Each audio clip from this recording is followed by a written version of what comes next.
Welcome friends. આજે આપણે ધોરણ 11 ની અંદર બાયોમોલેક્યુલ્સના ચેપ્ટરમાં એટલે કે જૈવાણુની અંદર આપણે લેક્ચર નંબર 10 તરફ આગળ વધીએ છીએ. તો આજના લેક્ચરની અંદર મતલબ કે લેક્ચર નંબર 10 ની અંદર આપણે પ્રોટીનની સંરચના વિશે સમજવાના છીએ. બરાબર? લેક્ચર નંબર 10 ની અંદર આપણે પ્રોટીનની સંરચના એના વિશે સમજીશું. હવે પ્રોટીન માટે બંધારણીય એકમ એમિનો એસિડ છે અને એ એમિનો એસિડ છે ઉભયગુણધર્મી છે, જેના વિશે આપણે સંપૂર્ણ અગાઉ સમજ્યા છીએ. બરાબર? ઘણા બધા એમિનો એસિડ ભેગા થઈ એકબીજા સાથે પેપ્ટાઇડ બંધથી જોડાઈને લાંબી ચેઇન બનાવે છે. તો આ આપણને ખબર છે. તો આના ઉપરથી આપણને એ પણ ખબર પડી જાય કે આપણે જે અગાઉ જે સમજ્યા છે એના ઉપરથી આપણે એટલું કહી શકીએ છીએ કે પ્રોટીન છે ને એ પ્રોટીન વિષમ પોલિમર છે. પ્રોટીન વિષમ પોલિમર છે. વિષમ પોલિમર છે. બરાબર? હવે અહીંયા આગળ આપણે વિષમ પોલિમરનો મતલબ શું કરીશું? તો પ્રોટીનની બંધારણની અંદર પ્રોટીન જે સ્ટ્રક્ચર જે બને છે એની અંદર ભાગ લેતા એમિનો એસિડ એક સરખા નથી. જો એક સરખા હોત તો આપણે સમપોલિમર નામ આપીશું, પણ અહીંયા આગળ આપણે વાત કરી શકીએ છીએ કે પ્રોટીનના બંધારણની અંદર ભાગ લેતા તમામ એમિનો એસિડ છે એ જુદા જુદા પ્રકારના હોય છે, એટલા માટે એને વિષમ પોલિમર તરીકે ઓળખીશું. અને એ જે આખું વિષમ પોલિમર છે કે જે એમિનો એસિડની શૃંખલાથી બનેલી છે. બરાબર? આ જે પ્રોટીન છે એ પ્રોટીન તમે અહીંયા આગળ જોઈ શકો છો તો એમિનો એસિડ ની શૃંખલાથી બનેલ છે. બરાબર છે? આ ધ્યાન આપજો. સિમ્પલ વસ્તુ છે કે એની અંદર ભાગ લેતા જે જુદા જુદા એમિનો એસિડ છે એનાથી આખો એક પ્રોટીન બને છે. હવે આપણે અહીંયા આગળ અણુની સંરચનાની જ્યારે વાત કરીએ છીએ ત્યારે એક વસ્તુ ખાસ ધ્યાનથી સમજવા જેવી છે મિત્રો.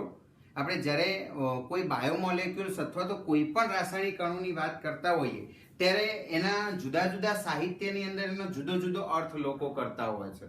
દાખલા તરીકે આપણે અહીંયા આગળ વાત કરી શકીએ છીએ કે ઇનઓર્ગેનિક કેમિસ્ટ્રીની અંદર વાત કરીએ અકાર્બનિક રસાયણશાસ્ત્ર અથવા તો અકાર્બનિક ઇનઓર્ગેનિક કેમિસ્ટ્રીની વાત કરીએ છીએ અકાર્બનિક રસાયણશાસ્ત્ર.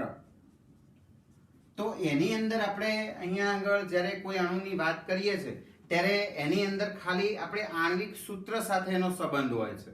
બરાબર? દાખલા તરીકે આપણે અહીંયા આગળ જોઈ શકીએ છીએ કે NaCl. બરાબર? આ સિવાય અહીંયા આગળ MgCl2 એટલે માત્ર રાસાયણિક સૂત્ર સાથેનો અભ્યાસ હોય છે. કોની અંદર? અકાર્બનિક રાસાયણિક શાસ્ત્રની અંદર ઇનઓર્ગેનિક કેમિસ્ટ્રીની વાત કરીએ છીએ. જ્યારે કાર્બનિક અણુઓની વાત કરીએ, કાર્બનિક રસાયણની અંદર જ્યારે આવા અણુઓની વાત કરીએ તો એમાં દ્વિપરિમાણિક સંરચના વિશે અભ્યાસ કરવામાં આવે છે. જ્યારે કાર્બનિક રસાયણશાસ્ત્રની વાત કરીએ, ઓર્ગેનિક રસાયણશાસ્ત્ર, તો એની અંદર આપણે લિનિયર ફોર્મ નહીં પરંતુ દ્વિપરિમાણિક જે સ્ટ્રક્ચર સુધી આપણે પહોંચવાનો પ્રયત્ન કરીએ છીએ. એટલે કહેવાનો મતલબ એ છે કે અણુનો દ્વિપરિમાણિક અભ્યાસ છે 2D માં. બરાબર? દ્વિપરિમાણિક એટલે 2D. તો અણુનો દ્વિપરિમાણિક અભ્યાસ છે. બરાબર? જો જુદા જુદા જે વિજ્ઞાન છે અથવા તો જુદા જુદા જે કાર્યક્ષેત્ર છે એની અંદર આપણે જુદી જુદી રીતના અભ્યાસ કરીએ છીએ. આ જ વસ્તુને જ્યારે આપણે ભૌતિક વિજ્ઞાનની અંદર વાત કરીએ છીએ તો ભૌતિક વિજ્ઞાનની અંદર ત્રિપરિમાણિક દ્રશ્યને આપણે જોઈએ છે. બરાબર? જ્યારે આપણે ફિઝિક્સની અંદર ભૌતિક વિજ્ઞાનમાં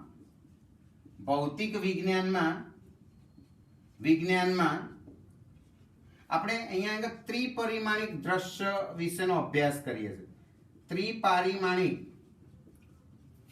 દ્રશ્ય વિશેનો અભ્યાસ કરીએ છીએ. જો ઇનઓર્ગેનિક કેમિસ્ટ્રીની અંદર માત્ર રાસાયણિક સૂત્ર. બરાબર? કાર્બનિક રસાયણની અંદર, ઓર્ગેનિકની અંદર વાત કરી શકીએ તો અણુનો દ્વિપરિમાણિક અભ્યાસ સુધી આપણે એનો ખ્યાલ મેળવીએ છીએ. ભૌતિક વિજ્ઞાનની અંદર આપણે ત્રિપરિમાણિક સ્વરૂપની વાત કરીએ છીએ. જ્યારે જીવ વિજ્ઞાનની અંદર વાત કરીએ છીએ તો જીવ વિજ્ઞાનની અંદર જે પ્રોટીનની સંરચના વિશે આપણે વિચારીએ જીવ વિજ્ઞાન બાયોલોજીની અંદર. તો જ્યારે આપણે બાયોલોજીની અંદર પ્રોટીનની સંરચના વિશે અભ્યાસ કરીએ છીએ એટલે 4 સ્તરીય અહીંયા આગળ વ્યક્ત થાય છે. એટલે પ્રોટીનની જે સંરચના છે, પ્રોટીન એ એનું બંધારણ છે એ 4 સ્તરમાં વ્યક્ત થાય છે. 4 સ્તરમાં. બરાબર. આપણે અહીંયા આગળ અહીંથી ખાસ સમજવા જેવું છે. એનસીઈઆરટી ની અંદર શરૂઆતની જે માહિતી આપેલી છે એમાં ખાલી એનસીઈઆરટી એવું આપણને કહેવા માંગે છે કે કોઈ પણ પોઈન્ટને અથવા તો કોઈ પણ મુદ્દાને આપણે જુદા જુદા ક્ષેત્રની અંદર જ્યારે વાત કરીએ છીએ ત્યારે એનો અભ્યાસ કેવી રીતના થઈ શકે છે. સીધી બાબત છે.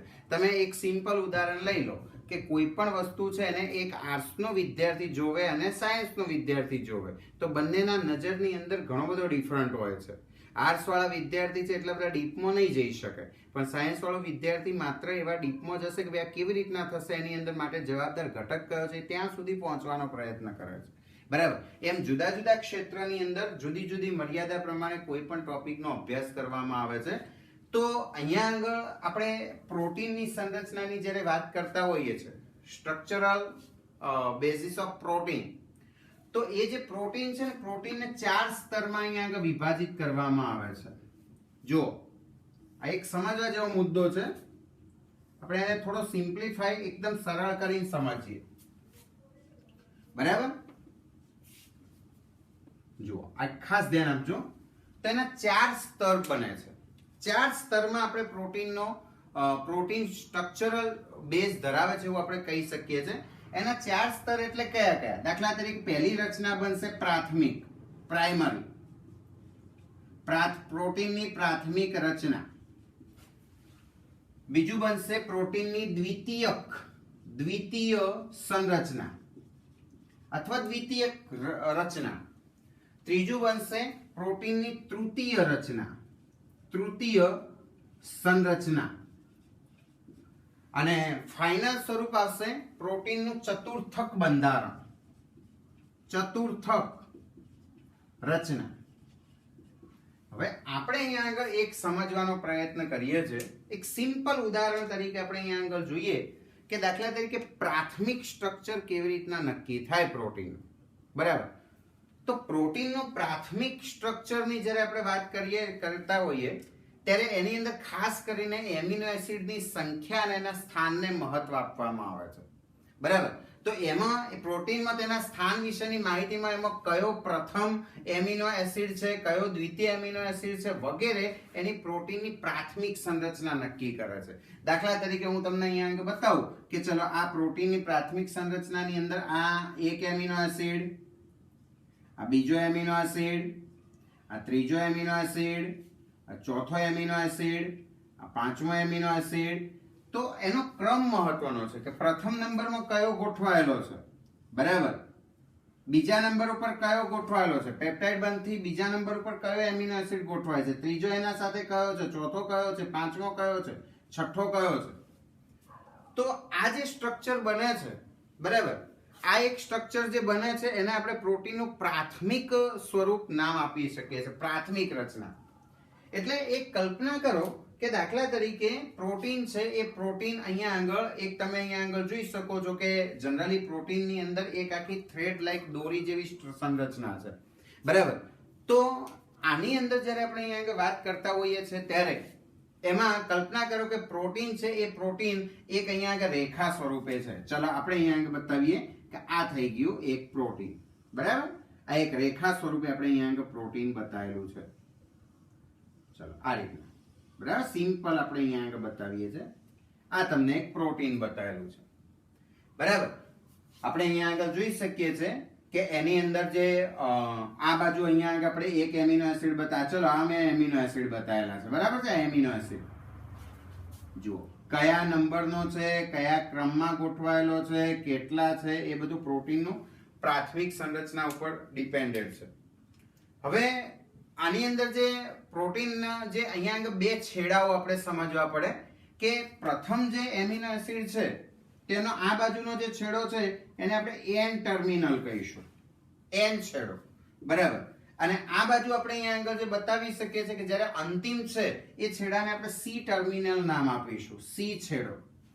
ચલો પ્રથમ અને છેલ્લો, મતલબ કે ડાબી બાજુ જે છે, ડાબી બાજુ એનો N છેડો છે અને જમણી બાજુ છે એ જમણી બાજુ એનો C છેડો.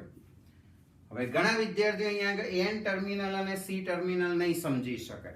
એમને થોડું બંધારણ એ ખબર હોવી જોઈએ કે દાખલા તરીકે હું એક એમિનો એસિડનું સ્ટ્રક્ચર અહીંયા આગળ દોરું, બરાબર? તો આપણે અહીંયા આગળ બતાવી શકીએ કે C, બરાબર, અહીંયા આગળ COOH, આ બાજુ H2N HR1, બરાબર. તો આ બાજુ અહીંયા આગળ આપણે બતાવી શકીએ, હું આ રીતના એને દર્શાવી શકું, NH2, બરાબર. અહીંયા આગળ હું આ રીતના બતાવી શકું, C ડબલ બોન્ડ OOH. હવે તમે અહીંયા આગળ જો એના સાથે બીજો એમિનો એસિડ અહીંયા આગળ બતાવીએ. ચલો બીજો એમિનો એસિડ H2N પ્લસ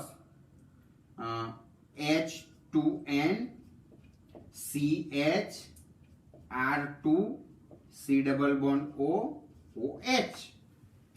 હવે તમે સમજો અહીંયા આ OH અને અહીંયા આગળ આપણે અહીંયા આગળ બતાવી શકીએ H, આ H. તો અહીંયા તો નિર્જલીકરણની પ્રક્રિયા થાય, બરાબર, પાણીનો અણુ દૂર થઈ જાય. તો ગમે તે એક બાજુ તમે અહીંયા આગળ જોશો, આખી લાઈન તમે બનાવતા જો તો ગમે તે એક બાજુ N ટર્મિનલ રહેશે ખાલી, બરાબર, અને ગમે તે એક બાજુ આપણે અહીંયા બતાવીશું તો આનો C ટર્મિનલ ખાલી રહેશે. આ C છેડો કહેવાય અને આ જે છે N છેડો કહેવાય. તો પ્રાઇમરી જે સ્ટ્રક્ચર અહીંયા આગળ જે બતાવેલું છે મિત્રો, ખાસ સમજો કે અહીંયા એક દોરી જેવું એક ખાલી સ્ટ્રક્ચર તમને જે દેખાડેલું છે એ એનું પ્રાથમિક સ્વરૂપ બતાવે છે. એટલે આપણે અહીંયા આગળ એ ધ્યાન ખાસ રાખીશું કે પ્રાથમિક સ્વરૂપ એનું એક દોરી જેવું છે, બરાબર. એટલે આની અંદર જે તમે જોઈ શકો છો કે આમાં N ટર્મિનલ અને C ટર્મિનલ ઉપર આપણે ખાસ ધ્યાન રાખીશું, બરાબર, કે એનો એક N છેડો અને C છેડો બંને સ્પષ્ટ આ રીતના સીધા હોય છે. હવે થોડા સમય પછી આ સ્ટ્રક્ચર શું કરશે, તો અહીંયા આગળ આ જે પ્રોટીનનો જે તંતુ છે એકદમ ફેલાયેલ દ્રઢ દંડ જેવી રચના અહીંયા આગળ નથી હોતી. એકચ્યુઅલી પ્રોટીન છે, પ્રોટીન હવે સ્ટેટ ના હોય, બરાબર. તો એ જે રચના કેવી હોય છે, તો અહીંયા આગળ તમે જોઈ શકો છો કે એ જેમ જેમ એનું એકદમ પરિપક્વ સ્વરૂપ ધારણ કરશે ત્યારે એની અંદર તમે જોઈ શકો છો તો એમાં કુંતલની જેમ વળશે. આ જે પ્રોટીન છે એ હવે તમે અહીંયા આગળ જોશો, એને આગળ બતાવું તો આ તમારો પ્રોટીન છે ને અહીંથી આ રીતના કુંતલની જેમ આમ વળે છે, આવી રીતના, બરાબર. જુઓ તો આ તમારું જે સ્ટ્રક્ચર છે એ હવે આવા સ્વરૂપ ધારણ કરે છે. જો જમણી બાજુ અહીંયા આગળ ભ્રમણ બતાવે છે, આ રીતના આપણે અહીંયા આગળ જોઈશું, અહીંથી આમ, અહીંથી આમ, આ રીતના, બરાબર. હવે આવા પ્રકારનું આપણે અહીંયા આગળ બતાવી શકીએ છીએ. તો આ જે સ્ટ્રક્ચર આખું દેખાય છે એ પ્રોટીનનું સેકન્ડરી સ્ટ્રક્ચર કહેવામાં આવે છે. દાખલા તરીકે આપણા માથાની અંદર, નખની અંદર જોવા મળતું જે પ્રોટીન છે કેરેટીન પ્રોટીન, કેરેટીન.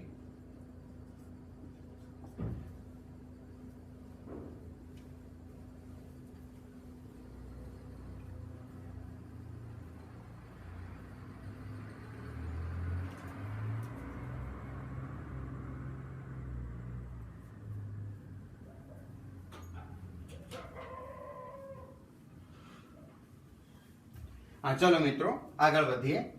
તો આપણા માથાની અંદર જોવા મળતું જે કેરેટીન પ્રોટીન છે, કેરેટીન, એ સેકન્ડરી સ્ટ્રક્ચર બતાવે છે. પ્રોટીનનું આ રીતના કુંતલ સ્વરૂપ અહીંયા આગળ ધારણ થાય છે, ચોક્કસ પ્રકારના બંધથી જોડાઈ જાય છે, બરાબર. તો આ થઈ ગયું પ્રોટીનનું દ્વિતીય સંરચના, મતલબ કે એની દ્વિતીય સંરચના કહેવામાં આવે છે કે જે વીંટળાય છે, બરાબર. આવી નિશાની લાયક સ્ટ્રક્ચર જોવા મળશે. અહીંયા આગળ ફરતી રહેતી નિશાની એવો શબ્દ વાપરેલો છે, ફરતી રહેતી નિસરણી, બરાબર. ફરતી રહેતી નિશાનીની અંદર તમે જોઈ શકો છો કે જે આ રીતના આમ ફરતી રહેતી આમ નિશાની હોય એવા પ્રકારનું સ્ટ્રક્ચર જોવા મળે છે. તો એ પ્રોટીનની દ્વિતીય સંરચના તરીકે ઓળખાય છે, બરાબર. હવે આ જે ઉપરાંત પ્રોટીનની જે લાંબી શૃંખલા છે ને તેના ઉપર જ જે આમ વીંટળાતી હોય. હવે દાખલા તરીકે આ સ્ટ્રક્ચરને હજુ તમે આગળ વધારો, તમે અહીંયા આગળ જોઈ શકો છો કે કે આ જે સ્ટ્રક્ચર છે એ એના ઉપર ને ઉપર આ રીતના વીંટળાઈ જતું હોય, બરાબર, આ રીતના ઉપર ને ઉપર આમ વીંટળાઈ જતું હોય, ધ્યાન આપજો. તો આને આપણે અહીંયા આગળ નામ આપીશું આ તૃતીય સંરચના તરીકે ઓળખવામાં. હવે આના માટે એક સિમ્પલ ઉદાહરણ તમે લઈ લો કે દાખલા તરીકે તમે અહીંયા આગળ જોઈ શકો છો કે જે પોલો ઊનનો જે ગોળો છે, બરાબર, જેમાં એક દોરી છે, દોરીને ઉપરા ઉપર તમે આ રીતના વીંટળા જ કરો છો કે જેમાં એક જ જે શૃંખલા છે એ એક જ શૃંખલા અહીંયા આગળ તમે જોઈ શકો છો તો એના ઉપર વીંટળાયા કરે છે અને જે ત્રિપરિમાણિક સ્વરૂપ જે ધારણ કરે છે. તો આવું જે ત્રિપરિમાણિક સ્વરૂપ જે પ્રદર્શિત કરે છે એને આપણે પ્રોટીનનું તૃતીય સંરચનાકીય સ્વરૂપ તરીકે ઓળખી શકીએ છીએ. દાખલા તરીકે આની અંદર જે આપણે વાત કરી શકીએ છીએ એક પ્રોટીન છે જેનું નામ છે માયોસિન. માયોસિન પ્રકારનું પ્રોટીન, બરાબર, જે ઉત્સેચકની જે આપણે વાત કરીએ છીએ, ઉત્સેચક પણ અહીંયા આગળ એનું તૃતીય સ્વરૂપ જ ધારણ કરે છે. એટલે તમે અહીંયા આગળ જોઈ શકો છો કે ચલો પહેલું સ્ટ્રક્ચર આ આવ્યું, આ પહેલું સ્ટ્રક્ચર, પછી આ બીજું સ્ટ્રક્ચર, બીજું બંધારણ આવે છે અને તૃતીય બંધારણની અંદર આપણે અહીંયા આગળ બતાવીશું તો એનું માયોસિન આપણે એનું ઉદાહરણ લઈએ છીએ, તૃતીય સંરચના છે, બરાબર. એટલે આ પણ આપણને ખબર હોવી જોઈએ કે એક સીધી દોરી હતી, એનું પ્રથમ જે અહીંયા આગળ જમણેની બાજુ જે કુંતલ થાય છે એનું દ્વિતીય સંરચના કહેવામાં આવે અને એક પોલા ઊનના ગોળા ઉપર આપણે વારંવાર એને આમ વીંટળાવતા જઈએ અને જે સ્ટ્રક્ચર જે બને છે એને આપણે તૃતીય સંરચના તરીકે ઓળખીએ છીએ, બરાબર. તો મિત્રો આટલું તમે એક થોડું તમારા નોટબુકની અંદર ઉતારી દો અથવા એનો સ્ક્રીનશોટ તમે લઈ શકો છો.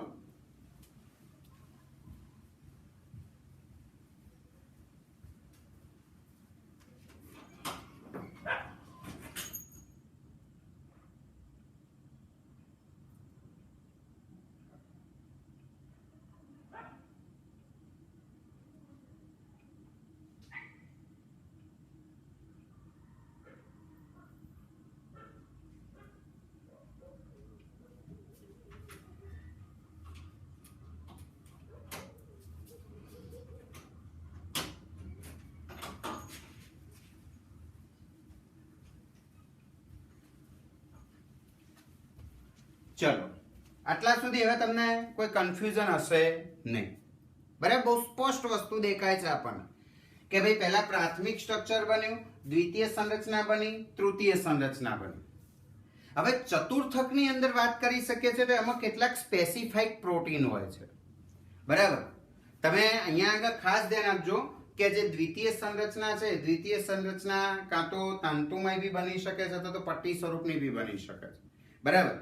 હવે કેટલાક પ્રોટીન કે જે તેથી વધુ પોલીપેપ્ટાઇડ્સ કે તેમના પેટા એકમોનો જે સમૂહ છે હોય છે, જે પ્રકારે ઘણી બધી પોલીપેપ્ટાઇડ શૃંખલાઓ છે એ અહીંયા આગળ ગોળાઈ જે અહીંયા આગળ જોડાઈ અને કાં તો ગોળ અથવા તો તંતુમય કે સીધી રેખા સ્વરૂપ ધારણ કરે છે અને ચતુર્થક સંરચના તરીકે ઓળખીશું, બરાબર. કાં તો ગોળ હોય છે અથવા તો પટ્ટિકા સ્વરૂપ ધારણ કરે છે જેને આપણે અહીંયા આગળ ચતુર્થક સંરચના તરીકે ઓળખી શકીએ છીએ. અને એ જે પ્રોટીનની જે વાત કરીએ છીએ તો એમાં જે પ્રોટીનની અંદર મુખ્ય અહીંયા આગળ સંરચના જે બને છે એને આપણે ચતુર્થક રચના. હવે આ એક થોડું સમજવું પડે. અહીંયા ઉદાહરણ આપેલું છે હિમોગ્લોબિનનું. માનવ હિમોગ્લોબિન. તો માનવ હિમોગ્લોબિન છે એમાં 4 ખંડોની બનેલી આખી શૃંખલા છે, એકબીજાને અહીંયા આગળ સમાન હોય છે. દાખલા તરીકે તમે એની અંદર સ્ટ્રક્ચરલ બેઝની અંદર થોડું નજર મારો તો તમને ખ્યાલ આવી શકે કે હિમોગ્લોબિનના જે સંરચનાની અંદર જ્યારે વાત કરતા હોઈએ છીએ ત્યારે અહીંયા આગળ આ 2 આલ્ફા પ્રકારની શૃંખલા છે, બરાબર. આ એક આલ્ફા, આ બીજી આલ્ફા, એટલે 2 આલ્ફા પ્રકારની શૃંખલા અને 2 બીટા પ્રકારની શૃંખલા, આ રીતે, બરાબર. તો આમાં 2 પેટા એકમ, એક આલ્ફા અને 2 પેટા એકમ બીટાના હોય છે. અહીંયા આગળ તમે જોઈ શકો છો કે આલ્ફા, બીટા, બરાબર. અહીંયા વચ્ચેની તરફ આપણે અહીંયા આગળ જોઈ શકીએ છીએ કે Fe+2 આયન હોય છે, 4 હિમ સમૂહ ધરાવતું અહીંયા આગળ પ્રોટીન છે. તો આ જે હિમોગ્લોબિનની જે વાત કરીએ છીએ, આ એકબીજા સાથે જોડાઈને જે આખું સ્ટ્રક્ચર બનાવે છે એ હિમોગ્લોબિન ચતુર્થક બંધારણ છે. બરાબર. તો બહુ સિમ્પલ વસ્તુ છે અહીંયા આગળ પ્રોટીનની સંરચનાની જ્યારે વાત કરતા હોઈએ ત્યારે. બરાબર. તો જ્યારે એને આકૃતિ ઉપરથી આપણે અહીંયા આગળ સમજીએ છીએ તો આકૃતિની અંદર એક બાબત અહીંયા આગળ એનસીઈઆરટી પ્રમાણે તમારે યાદ રાખવી જરૂરી છે મિત્રો, કે એનસીઈઆરટી ની અંદર જે એના સ્ટ્રક્ચર જે આપેલા છે એ સ્ટ્રક્ચર બી એક્ઝામ રિલેટેડ છે અને ઘણી વખત પૂછાતા બી હોય છે. દાખલા તરીકે તમને દ્વિતીય સંરચના આપેલી છે. હું અહીંયા પ્રાથમિકથી શરૂઆત કરું છું. માની લો કે તમે આવી રીતના આમ દોરો છો તો કે આ થઈ ગઈ પ્રાથમિક સંરચના. બરાબર. અહીંયા ઉપરની તરફ હું એન ટર્મિનલ બતાવું છું, આ સી ટર્મિનલ. તો મિત્રો આ સીધી લાઈનમાં બે બતાવ્યું છે. જો તમને આવા પ્રકારનું ડ્રોઈંગ કરીને આપે તો આપણે એને પ્રાથમિક સ્વરૂપ નામ આપીશું. બરાબર. હવે જો તમને અહીંથી આ રીતનું ડ્રોઈંગ આપશે, અહીંથી આ રીતના, બરાબર, જો આ સ્વરૂપનું અહીંયા આગળ તમને ડ્રોઈંગ આપે તો તમે એને તરત જ ઓળખી શકશો કે ભાઈ આ જે સ્વરૂપ છે એ એનું સેકન્ડરી સ્ટ્રક્ચર, એટલે આ થઈ ગયું પ્રાથમિક. બરાબર. અહીંયા આગળ થઈ ગયું દ્વિતીય સ્વરૂપ. બરાબર. ત્યાંથી આગળની તરફ વધીએ તો તમને અહીંયા આગળ હજુ એકબીજા ઉપર આપણે અહીંયા આગળ જોઈ શકીએ છીએ કે કુંતલો ઉપર કુંતલ બનતા જાય. દોરી એક જ હોય પણ એક કુંતલ ઉપર બીજું કુંતલ. જો અહીંયા આગળ આખું કુંતલ અલગ પડે છે, અહીંથી અલગ પડી ગયું, અલગ પડી ગયું, અલગ પડી ગયું. પણ હવે કેવું સ્વરૂપ ખબર છે? તો હવે આપણે એવા સ્વરૂપની વાત કરીએ છીએ કે જેની અંદર કુંતલ ઉપર કુંતલ બને. દાખલા તરીકે આપણે અહીંયા આગળ બતાવીશું કે એન ટર્મિનલ છે, એન ટર્મિનલની અંદર તમે અહીંયા આગળ આ રીતના બતાવી રાખો છો. બરાબર. અંદર બુકમાં જે આકૃતિ આપેલી છે એની જ વાત કરીએ છીએ આપણે. આવા પ્રકારનું કુંતલ ઉપર જ્યારે કુંતલ બતાવો છો, બરાબર, આવું સ્ટ્રક્ચર બનેલું દેખાય છે તમને, અથવા એને શૃંખલાને આપણે આગળ બતાવીએ, બરાબર, આ રીતનું સ્ટ્રક્ચર તમને બનેલું દેખાય છે કે જેમાં એક બાજુ અહીંયા આગળ એન ટર્મિનલ છે, એક બાજુ સી ટર્મિનલ છે. તો આવા પ્રકારનું જે સ્વરૂપ છે એને આપણે તૃતીય સ્વરૂપ નામ આપીશું. બરાબર. આ જે સ્વરૂપ તમને અહીંયા આગળ જે દેખાય છે અને આપણે નામ આપીશું,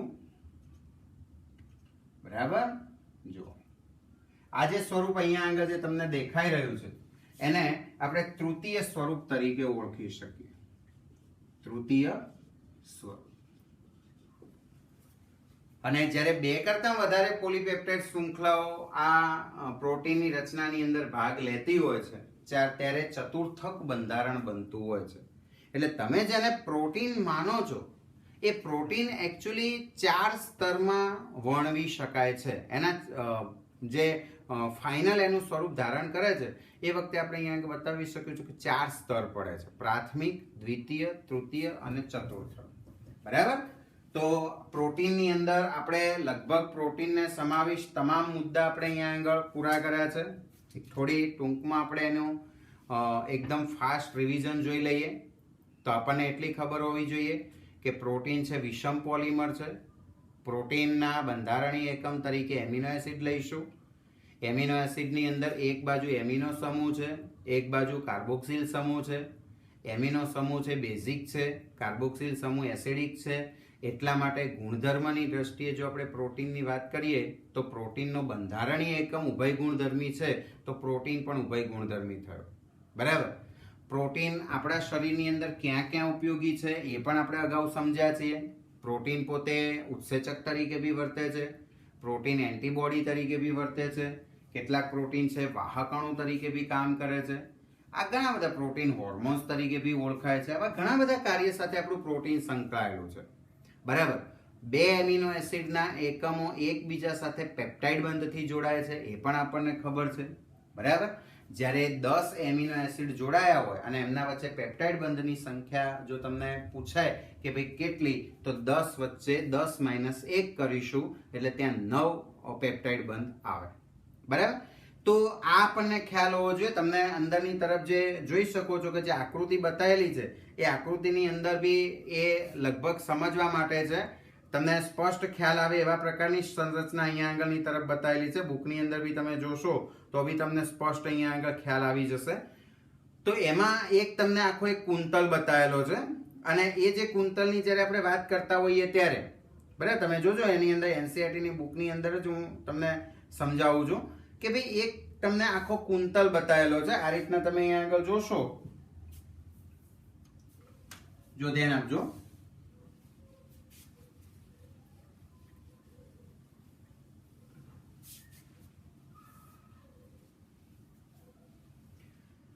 જો મિત્રો તમને અહીંયા આગળ એક આખો જે એકચ્યુઅલી કહી શકાય કે દ્વિતીય સંરચના બતાવેલી છે. આ એન છેડાથી શરૂ થાય છે આ રીતના એન અને આ સી, બરાબર. એમાં આટલું જે સ્ટ્રક્ચર છે આ અહીંયા આગળ કુંતલ અહીંયા આગળ જે બતાવેલો છે આને મોટું કરીને બતાવેલું છે, બરાબર. જેમાં તમે અહીંયા આગળ એનું સ્ટ્રક્ચર હું તમને અહીંયા દોરતો નથી પણ એના નામ આપણે અહીંયા આગળ બતાવી શકીએ છીએ કે દાખલા તરીકે એ ખાલી કુંતલની અંદર 4 એમિનો એસિડ છે. હવે તમે ખાલી વિચાર કરો, ખાલી આટલાની અંદર 4 એમિનો એસિડ છે. આપણે અહીંયા આગળ બિલકુલ મિડલની અંદર બતાવીએ કે ટાયરોસિન ને આપણે એન તરીકે દર્શાવીએ, એન, બરાબર. પછી જમણી બાજુ તમે જશો તો એમાં એક એક એમિનો એસિડ ઉમેરાતો છે. ટાયરોસિન પછી ગ્લુટામિક એસિડ છે, બરાબર. ગ્લુટામિક એસિડ N+1 આ ઉમેરાતા જાય છે, બરાબર. અને આ બાજુ આપણે ડાબી બાજુ બતાવીએ છીએ માઇનસ બતાવીએ છીએ, બરાબર. એટલે આ બાજુ અહીંયા આગળ આપણે જોઈ શકીએ છીએ કે સિસ્ટીન છે, સિસ્ટીન, બરાબર. આ સિવાય અહીંયા આગળ સેરીન છે, N-1 N-2. તો આ તમને હાલ એવું બતાવે છે કે ભાઈ આટલી વસ્તુને તમે અહીંયા આગળ એનલાર્જ કરીને જુઓ, આ એનલાર્જ કરીને જોશો તો તમને એવું બતાવે છે કે માત્ર આટલા ભાગની અંદર તમને 4 અહીંયા આગળ એમિનો એસિડ બતાવેલા છે.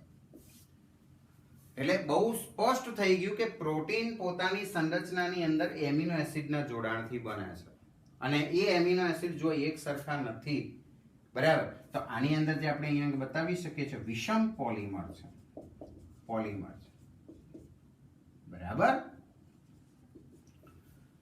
તો જો તમારે એક થોડી સિક્વન્સ આમાં થોડી તૂટક લાગે છે મને, આમ તો ખરેખર એમિનો એસિડ ભણ્યા પછી તરત જ આપણે પ્રોટીનની અગત્યતા અને પ્રોટીનનું બંધારણીય ભણી લેવું પડે. પણ મેં અહીંયા આગળ એનસીઈઆરટીમાં ક્રમિક જ મુદ્દા રાખ્યા છે કે જેથી તમે બુક્સ ખોલીને બેસો તો બી તમને ખબર પડી શકે કે આ પછી આ મુદ્દો આવે છે.